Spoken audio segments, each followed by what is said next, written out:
Welcome, CLC family. Welcome, CLC family online. Thank you for being here. Thank you for being a part of this service. We hope you all had a wonderful Thanksgiving. We all hope that you have a wonderful week to come, and we are happy that you are here with us so that we can welcome you into it. Speaking of activities, how about a little inner healing activity? If everybody's ready for that.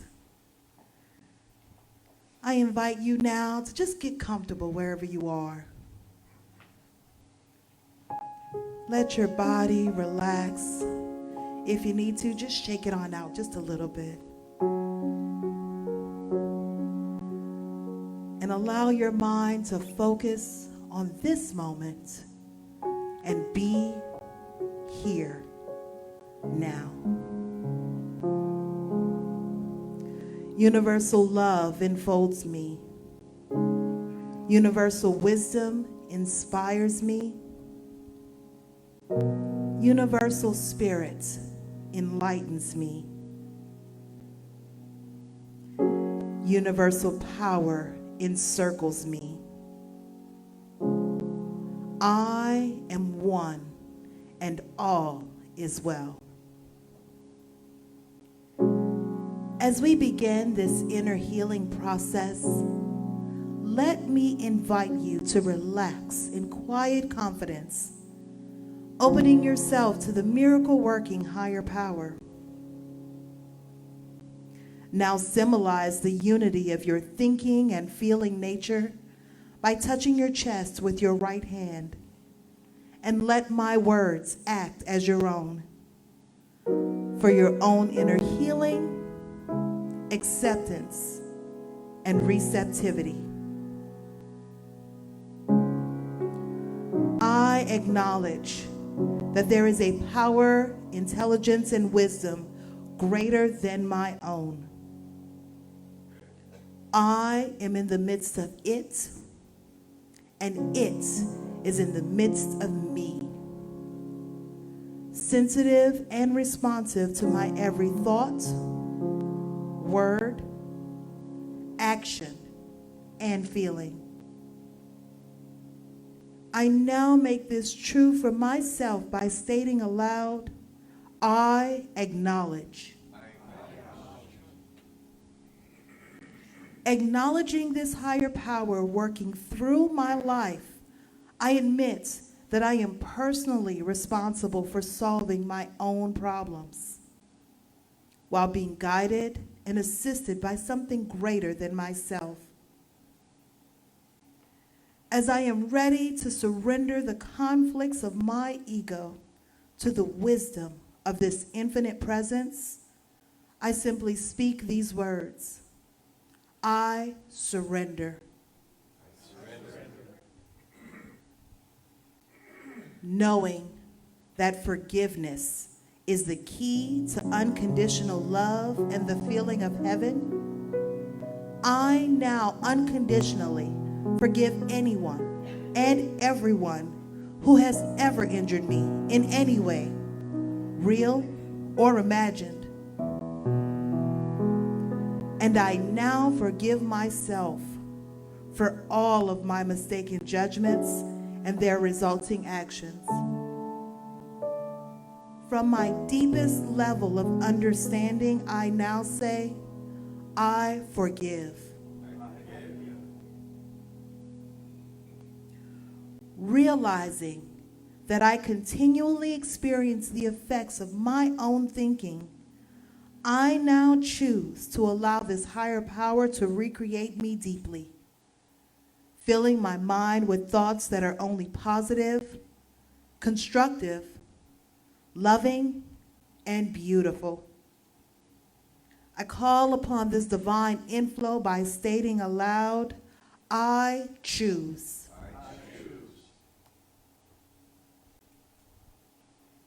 I now center upon that one special idea that I'm willing to accept as real for me in this coming week. In visualizing that idea as already acted upon and brought to pass, in seeing my idea become a fact of my experience, I enjoy the happiness and peace of my thought fulfilled and gratefully speak these words. I accept. Knowing that I have an everlasting place in the midst of the power that sustains all creation, as well as the support of all those around me, I allow myself to relax in the peace of fulfillment and gratitude and say, I release. Now, in my mind's eye, I envision the presence of someone near and dear to me. This can be a friend, a family member, a teacher or mentor, someone who has touched my life in deep and loving ways. Someone who may not be physically present in the room with me this morning. I turn toward that image in my mind's eye and say, I'm grateful for the good in your life. Now I open my eyes, turn to the world around me, and joyfully speak to anyone physically present in the room or virtually on this broadcast, and share in confidence and gratitude in saying, I'm grateful for the good in your life.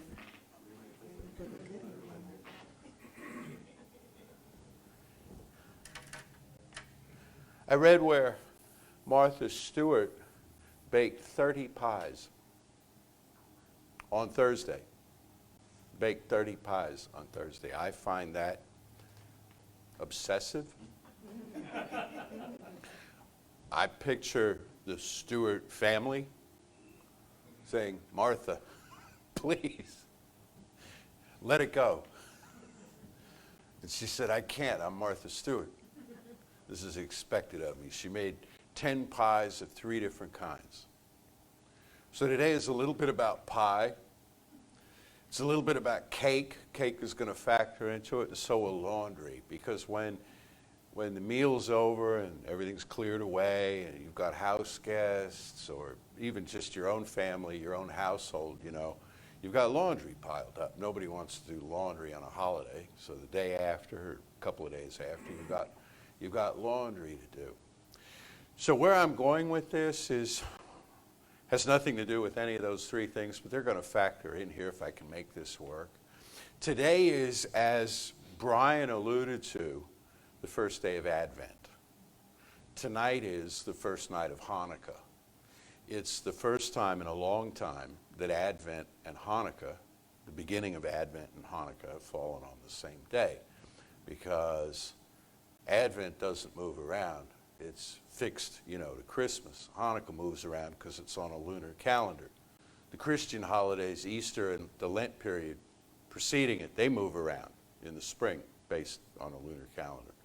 So for things to align in a certain way, it takes a few years, and they have. But they both tell a similar story with a different historical background, and it has to do with commitment, perseverance, keeping on, and getting ready. Because what was happening at Hanukkah was a cleansing of the temple to get ready for temple worship.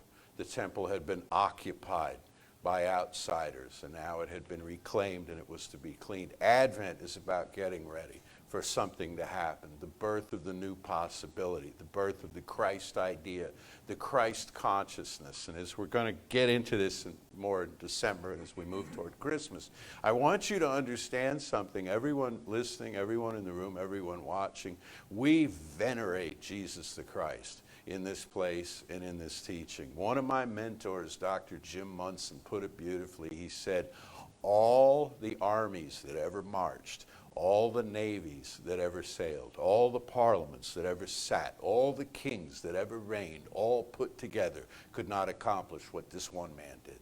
What this one man did. Now, where he was pointing this one man, we believe, was back within the self.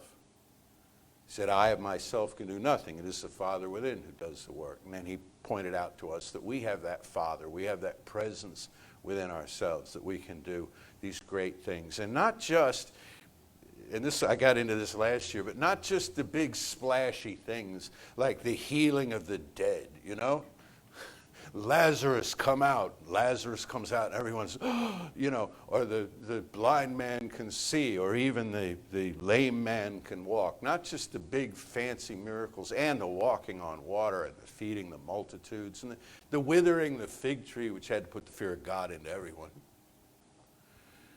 All that stuff is easy. That's just phenomena. The hard part is love one another. The hard part is bless those who persecute you. Bless those, not just flee those, not just fight those. No, bless those who persecute you. This was the great message. So he was pointing us, Jesus the Christ was, to our own inner divinity.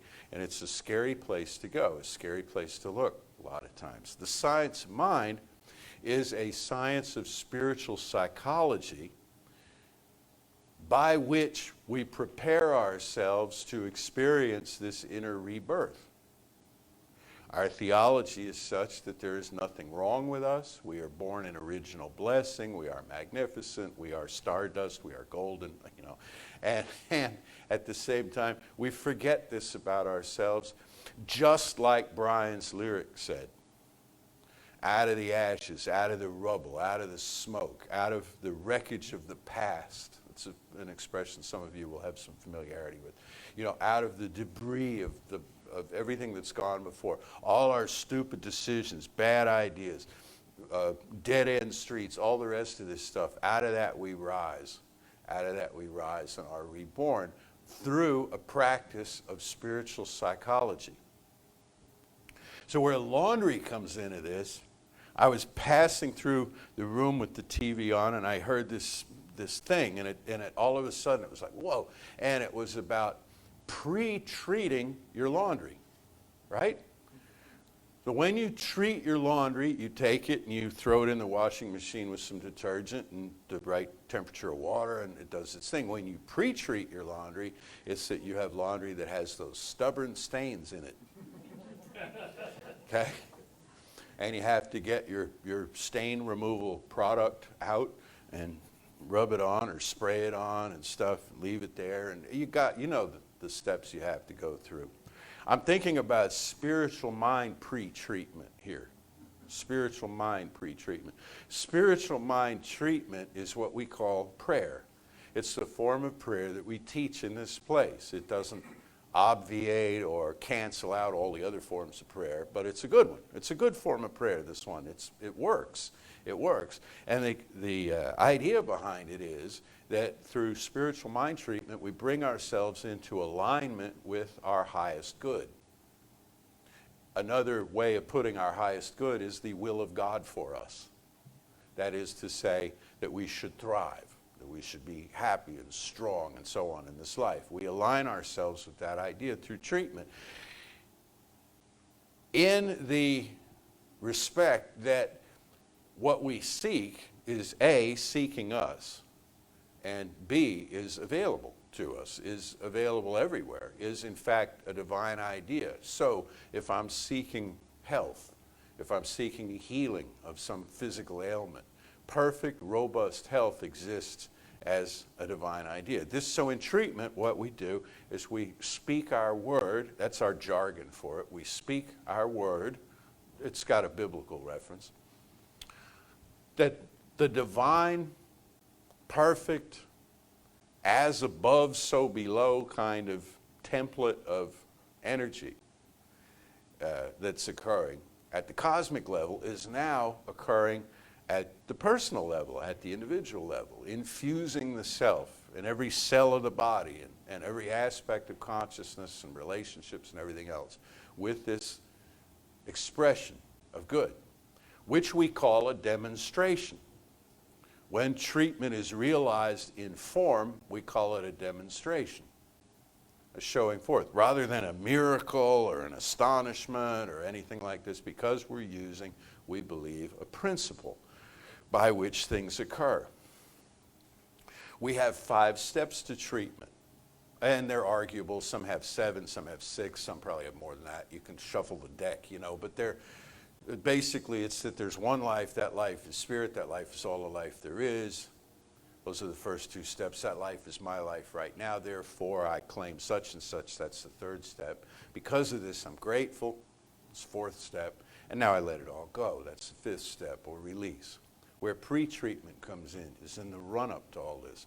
And in our curriculum here in Science Mind, a few years ago, they added a passage about preparing to treat. What is your purpose? They call it the purpose step. Before you treat, why are you treating? That's where this comes in. Pre-treatment is, why am I treating? What do I want? Why do I want it? What do I want? What do I wish to claim? And why do I want it? Good questions to ask the self. Here's another good question. Do I believe it's possible? Do I believe it's possible? If I don't believe it's possible, nothing else is going to believe that it's possible to the degree that it can overcome my unbelief. You see what I'm saying?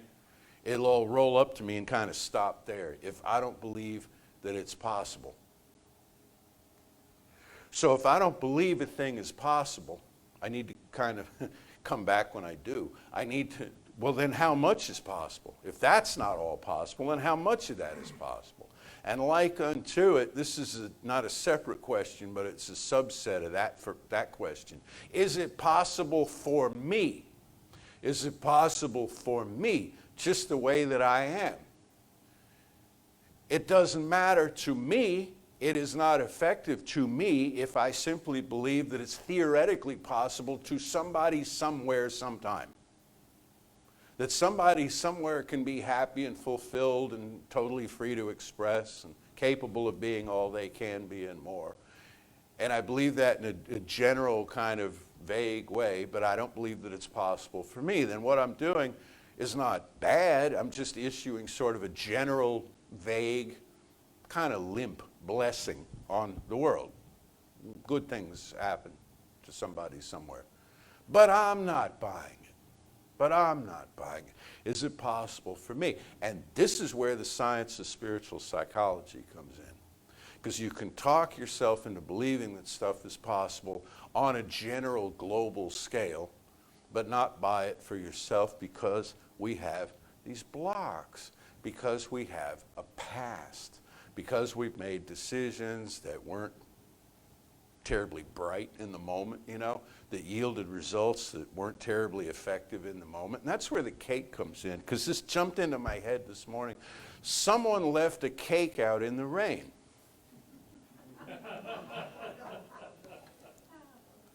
And I don't think I can take it, because it took so long to bake it. And I'll never have that recipe again. Do you know that college courses have been devoted to trying to figure out what that means, what that song means? They spend a semester on that and then a semester on American Pie or something else, you know, sifting through the lyrics. And someone left the... So I looked it up.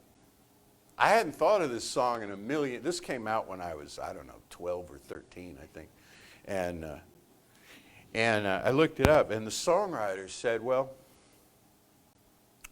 It's really kind of interesting. He said everything in that song is real. It's not psychedelic, you know, it's not this trippy kind of hippie thing going on. He said, no, everything in there is real.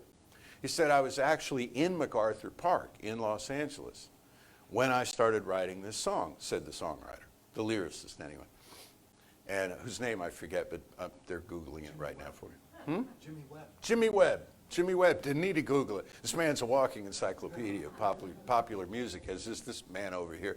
Okay, so he says everything in the song, I'm in MacArthur Park. And old men are playing checkers, and I think that's in the song in there too, because they do, you know. And he said somebody had a picnic in the park, and it started to rain, which doesn't often happen in LA, but anyway, it started to rain kind of hard. And so they sort of fled, everybody gathered stuff up, and they sort of fled the picnic, and they forgot the cake. And so there's the cake sitting on a picnic table, dissolving, you know. And Jimmy Webb's heart had just been broken. His girlfriend had dumped him, like that day, maybe there in the park, you know. And so he's sad, he's grieving. and he sees this cake. Now, you or I or the next person see the cake, and we're like, oh, man, that's a shame about that cake. But it doesn't go into a song. You know, it's not this life-changing moment. But he made the association. I don't think I can take it. That seems overwrought, doesn't it? That seems like an extreme reaction to a cake melting in the rain. I don't think I can take it because I'll never have that recipe again. And the recipe was, it was a way of referring to the cake in the song, but what he was really meaning is I don't think I'll ever have that combination of ingredients in a loved one again. I don't think I'll have that relationship, that quality of relationship again that I had with this person who has now ended it. So I bring this up because you and I walk through this world seeing cakes in the rain. We see stuff that to other people looks perfectly ordinary, and to us it has an emotional charge. And by us, I mean us as individuals, not religious scientists don't have like some special ability to do this that everybody else doesn't. I mean that you and I as individuals walk through the world and we see stuff and everything is loaded with meaning. Remember a few weeks ago I gave a talk about if you see symbols, speak of their good. That was from Emma Hopkins. She says, if you see the cake in the rain, say that's a good thing. And even if it's melting and falling off the table, that's a good thing, okay? But before you can get to the place where you can do that, it's got to be a real thing. Before it can be a good thing, it's got to be a real thing. Like Jimmy Webb said, everything in the song is real. He's telling the story some years later, some decades later, you know, and it's still, you can imagine he's still got this twinge. He's still got this flinch when he's asked about it. He's kind of poked in that spot, you know, where it soars still to the touch. You and I walk through this life and stuff holds great emotional meaning for us. And so this is what we want to know. This is why we do pre-treatment. What am I not willing to accept as greater good in my life? What must I release? Michael Beckwith's visioning process includes this. I'm getting the steps out of order, but look it up because it's got the same dynamic in it. What must I accept? What must I release? Why must I release anything? We don't like to release stuff. Just throw my new good on top of the pile of my old good, okay? And I'll just accumulate this massive good and, you know, be all top heavy and go through life with it. No, that's not how it works, especially when what's already in place occupies the same heart space as the good that we wish to include into our lives. I can't be resentful and welcoming to the same degree at the same time. It just doesn't work. One of them wins. What Arthur Johnson calls the great mind scientist, Jesus the Christ, knew this and spoke of the idea, somewhat obliquely, but spoke of it, that you can't want for yourself and get it anything that you would deny your worst enemy. Okay? Your worst enemy, or if you don't have a worst enemy, the people that you envy. The people who are doing better than you, the people who seem happier than you, the people who are more famous than you, or wealthier than you, or whatever it might be.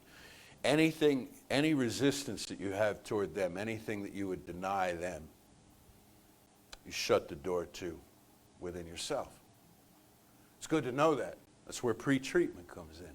What am I not willing to accept from my neighbor? What am I not willing to accept from my world? And then you have a choice. You have a choice. You can either now work on that you've discovered in your consciousness, the emotional reaction that you have to your personal cakes in the rain, you know. You can work on that, or you can put it off. You can postpone it and head in some other direction and treat for some lesser degree of good that you are willing to accept that doesn't involve all of that. It doesn't put you into all of that. That will work for a while. Actually, it'll just work. It'll work because you can manifest stuff. Because you've already been manifesting. Everybody's manifesting. Long before they hear about the science mind. They may never hear about the science mind.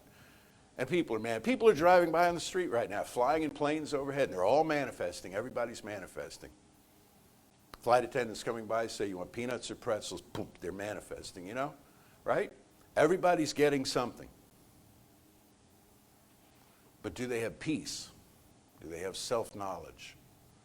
Are they content within their own skin? That's the higher calling of spiritual practice. That's why people on days like this sit in places like this or watch from home, is to take the next step beyond just the manifesting of things into the feeling of yes, of really being at home in the universe, really being here. And so if you want to take the higher path, I guess you'd say, or the practice of strict observance is another way of putting it. If you want to go for the brass ring, I can use all kinds of cliches here. You really want to do the thing. Then turn and face. I started to say turn and face the change. No more popular music. Changes. Turn and face the part of yourself that is resisting your greater good because it's holding on to some old pain that can only exit through your consciousness, can only exit through you.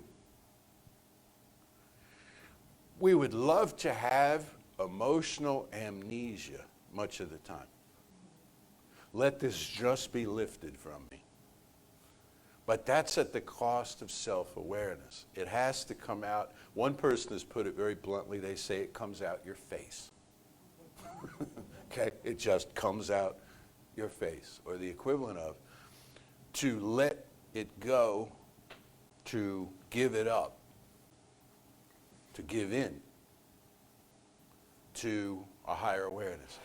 Last week, maybe Wednesday night, either Wednesday night or the last Sunday I spoke here, Reverend Lisa, in her closing treatment, brought up the passage of not my will but thine be done, and how that's kind of a conundrum.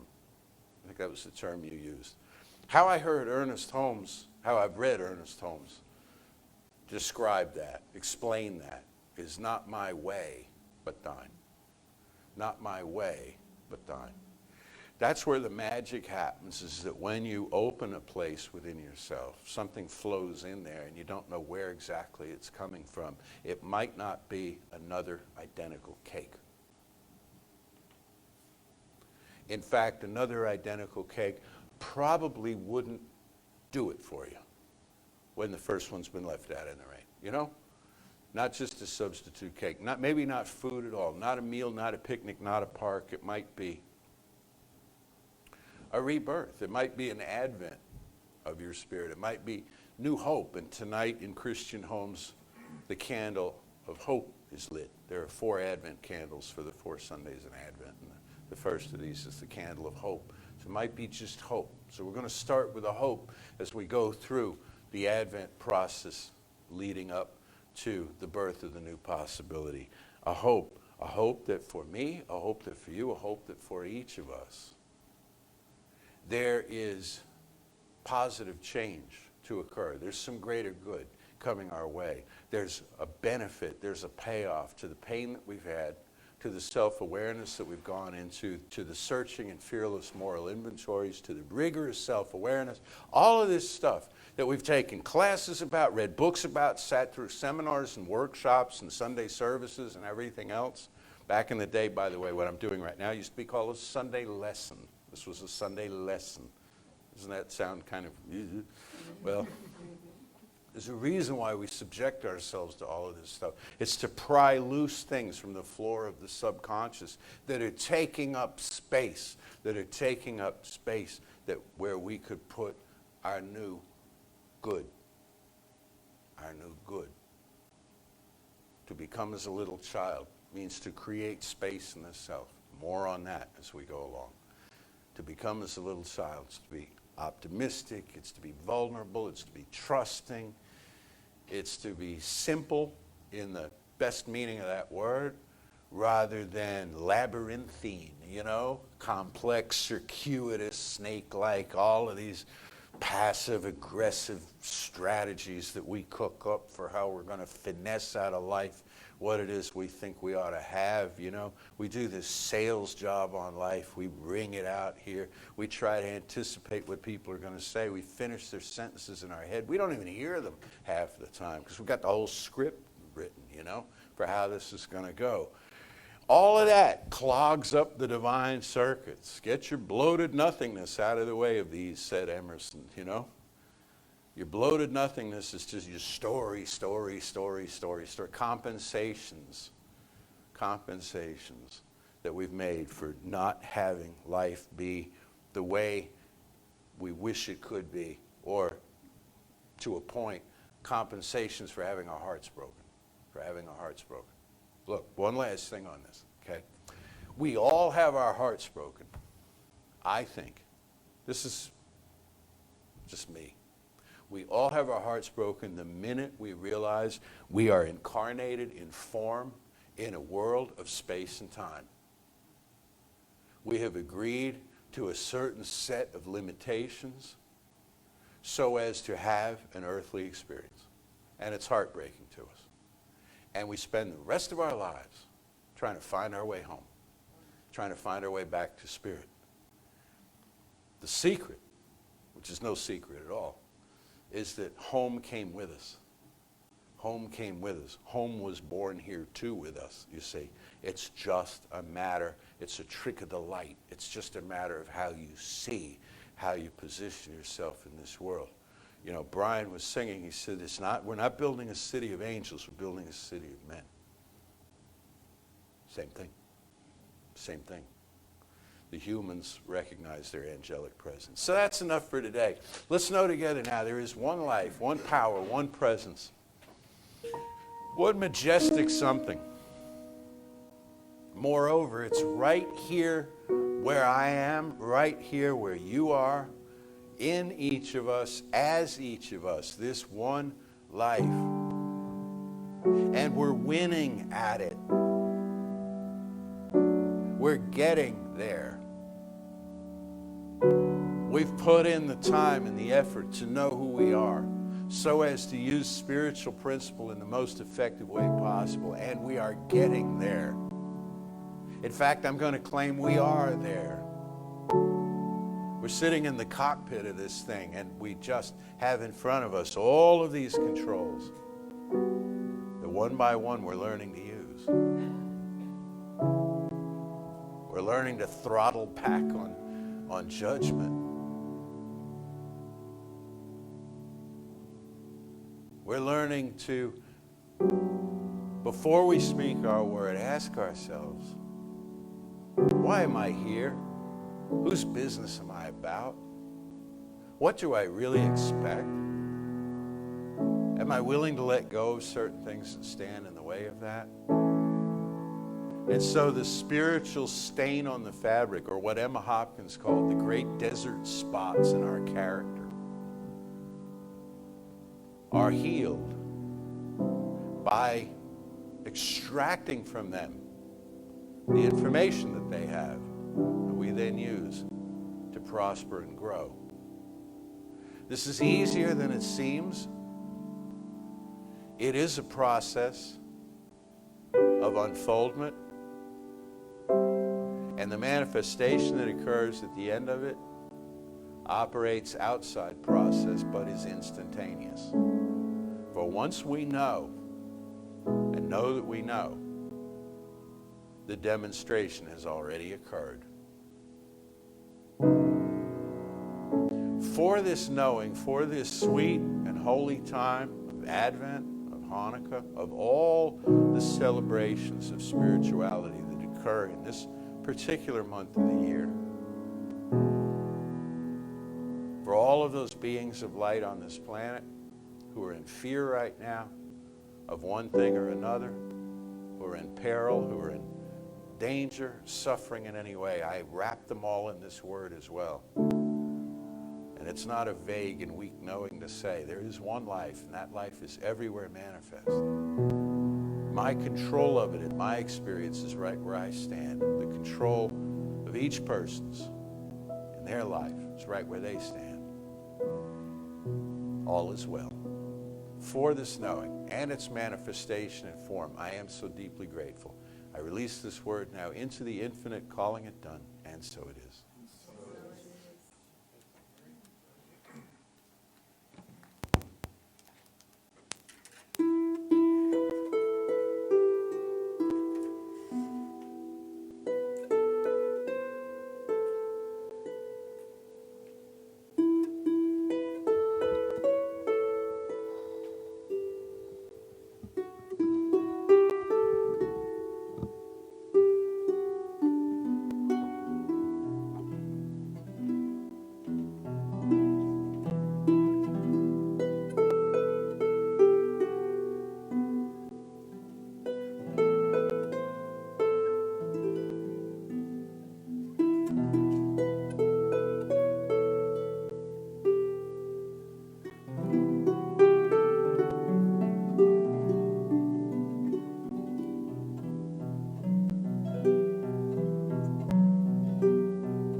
Jesse's talk today reminded me of, some of you may know about an Advent calendar. There's a little calendar, it's like a cardboard thing, and each day you're supposed to open up a window and there's a little treat behind it. There's a meme going around on social media that says, according to my Advent calendar, there's 3 days until Christmas. So I just want to thank Jesse for that sweet treat of a message. Thank you very much. Thank you, of course, Mary and all the musicians and everyone. And as our ushers make their way to the back, first, I would like to ask, is there anyone here for the first time today? No. Welcome back, everyone. Thank you for being here again. And if there's anyone here for the first time online, please let us know. You can always send us a message via Facebook Messenger. You can drop us a hi in chat, or you can email us at info@creativelife.org. We would love to hear from you, love to say hi and get to know you better. And now I invite everyone to say with me, divine love through me blesses and multiplies all the good I am and have, all the good I give and receive. I am prosperous now, and so it is. It's wet and cold out there, and it's just, it is what it is, right? But what Jesse reminded us is that while we are here, we are looking to go home, to our warm, safe, comfortable home. And so I'm gonna take a note from Ram Dass and remind you that we're all just walking each other home. And how do we do that? By sensing that common bond that each one of us have, that we are all children of Christ. We're children of God. We're children of Spirit. And that we consciously embrace that. Consciously embrace that. Because we all know it. We all know it. So that's what I'm going to know today. I'm going to know that there is one life, one power, one presence, one love. And as I'm a part of that love, so too do I know that each and every one of you are a part of that love. And in that love is an unbreakable bond. It is a bond that we can lean on, and we can lean into, and that we can trust. And it is a bond that touches each and every one of us. And it comes from something so much bigger than we are, that we barely sense it. But that barest sense is enough, because it fills all of our senses when we let it. So I am knowing that we are opening that channel, opening that flow, allowing that love to flow in and overwhelm us. Because there's a time for being overwhelmed, and love is it. So I know that overwhelm, I know that love, I know that peace, and I know that path.